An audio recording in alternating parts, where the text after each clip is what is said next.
Souvent, on dit que les limites sont faites pour être repoussées. Eh bien, je pense que pour atteindre son plein potentiel, il faut aller encore un cran au-dessus de ça, il faut totalement oublier le concept de limite. Il faut comprendre que ces limites, c'est nous qui les créons et au final, elles peuvent seulement nous empêcher d'avancer.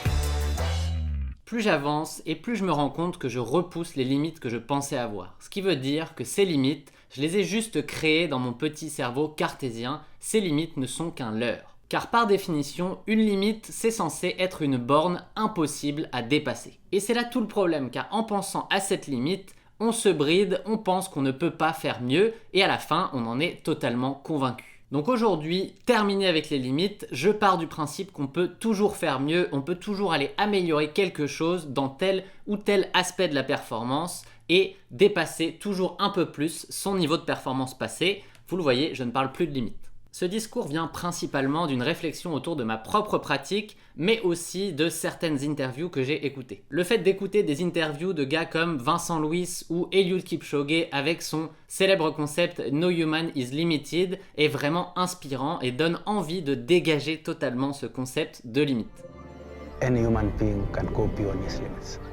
Any human being can go beyond his thoughts. Au final, plus le temps passe et plus je suis convaincu que c'est notre état d'esprit qui définit notre potentiel de progression plus que nos capacités physiques de base. Je pourrais aussi parler de Michael Jordan. Je sors de La Vision de The Last Dance, la série documentaire sur comment Michael Jordan est devenu Michael Jordan. Et ce qui est intéressant, c'est que c'est pas forcément parce qu'à la base il était le meilleur de tous, c'est parce que, selon son point de vue, c'est lui qui a travaillé le plus fort, 10 fois plus fort que les autres, pour devenir cette légende du sport qu'on a aujourd'hui. En gros, c'est son état d'esprit qui l'a emmené au plus haut niveau du sport et pas spécialement son potentiel physique de base. Même si on le sait, évidemment, la génétique joue un rôle là-dedans, il faut avoir à la fois cette génétique et cet état d'esprit pour atteindre le haut niveau.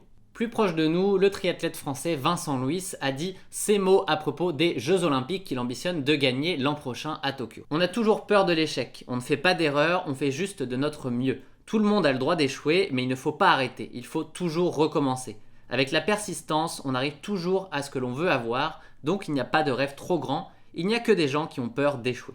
Il n'y a pas de rêve trop grand, il n'y a pas de limite, au final c'est exactement le même principe. Il faut juste avancer sans se poser de questions, donner son meilleur à chaque entraînement et on fera le bilan à la fin. À la fin, au final, on aura le résultat qu'on mérite et on pourra juste être fier de ce qu'on a réalisé, quel que soit ce résultat. C'est un peu ce que je voulais dire dans ma vidéo, on s'en fout de la vitesse. À la fin, c'est pas le résultat chiffré qui est important, c'est est-ce qu'on a réussi à donner le meilleur de nous-mêmes, est-ce qu'on a atteint un niveau de performance qui est bon par rapport au niveau qu'on a. N'oublions pas que dans le passé, Vincent Louis a eu pas mal de désillusions, en particulier aux derniers Jeux Olympiques à Rio où il ambitionnait un podium, peut-être une victoire, et au final, dans la dernière partie de la course, il a totalement craqué. Ça a été quelque chose de difficile pour lui à vivre, mais encore une fois, il a rebondi et aujourd'hui, il est au niveau pour pouvoir viser cette victoire olympique. Et même s'il n'atteint pas cet objectif, il a été champion du monde l'année dernière, donc on ne lui enlèvera jamais ça. Moi, ce qui m'intéresse là-dedans, c'est que c'est vraiment ce qui définit un champion. Un champion, ça ne s'arrête à rien, ça rebondit toujours, quelle que soit la difficulté qu'il a en face de lui, il va prendre une bonne gamelle, il va se relever et il va y remettre 10 fois plus d'intensité pour réussir son objectif. De notre côté, on ne sera jamais des champions, mais on peut quand même s'en inspirer. Et enfin, l'inspiration qui me parle le plus aujourd'hui, puisque je vais vous parler d'un athlète amateur, c'est l'anglais Ben Parks qui fait un petit peu les mêmes contenus que moi sur YouTube en anglais. Grosse différence par contre avec moi, il a totalement explosé ses chronos sur marathon ces dernières années. Vous allez comprendre pourquoi rapidement. Dans une de ses vidéos, il explique comment en 2016, il est passé sous la barre des 3 heures au marathon en s'entraînant environ 60 km par semaine, plus précisément 2h55, un chrono qui me parle puisque c'est aujourd'hui mon record. Ensuite, il a simplement cru en lui, il a mis plus d'énergie dans son entraînement, dans sa récupération, dans tous les petits détails qui vont faire que on est performant. Et évidemment, il a continué de progresser énormément et il a atteint un chrono de 2h25 l'an passé. Au final, on pourrait croire que son chrono de 2h25, il est uniquement lié à la génétique. C'est en tout cas ce que 95% des coureurs à qui on poserait la question répondraient. Et clairement, ça me simplifierait la tâche puisque je suis toujours à 2h55 au marathon et je ne vois vraiment pas comment je pourrais arriver à ce chrono de 2h25. Encore une fois, c'est une limite qui est dans la tête. Je ne pourrais le savoir qu'en m'entraînant de la même manière que lui. Et justement, en termes d'entraînement, qu'est-ce qu'il a fait? Eh bien, il s'est entraîné beaucoup plus. Tant que je ne suis pas capable de faire exactement le même type d'entraînement qu'il fait, eh bien, je ne peux pas savoir si j'ai le même potentiel que lui. Et une chose qui est pour moi intéressante, c'est que récemment, il a eu une blessure, il s'est fracturé la cheville, ce qui l'a arrêté pendant un paquet de semaines. Et là, on le voit reprendre aujourd'hui et les chronos qu'il réalise n'ont rien d'exceptionnel. Ça fait quelques semaines qu'il a repris l'entraînement et on le retrouve à faire un 38-45 au 10 km en étant à bloc avec un cardio à 190.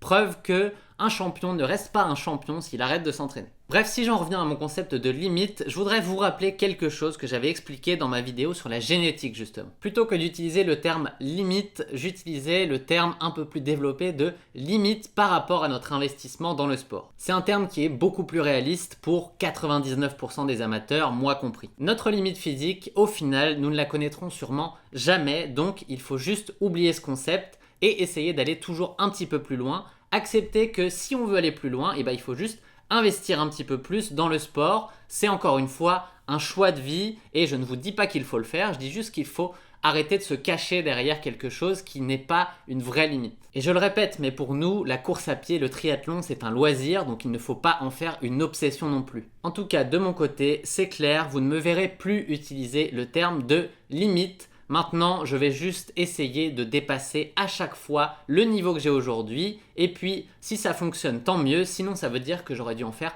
un petit peu plus pour y arriver. Petite note positive quand même, puisque pour la majeure partie des amateurs, s'entraîner plus n'est pas forcément une option. Je suis convaincu qu'on peut progresser énormément sans forcément aller sur l'approche volume et de faire plus, toujours plus. Car si on réfléchit bien son entraînement, en s'entraînant efficacement, on peut atteindre d'aussi bons résultats qu'en essayant de s'entraîner plus. En conclusion, je vous dirais donc d'oublier totalement vos limites. Elles sont avant tout psychologiques et elles vous empêchent de progresser. Donc, focussez sur l'entraînement, donnez votre meilleur à chaque séance et à la fin, vous ferez les comptes et vous verrez qu'ils seront sûrement positifs. Voilà pour cette vidéo, un brin philosophique, je vous l'accorde. J'espère que ça n'a pas été chiant ou obscur, car dans ma tête, en tout cas, c'était très clair.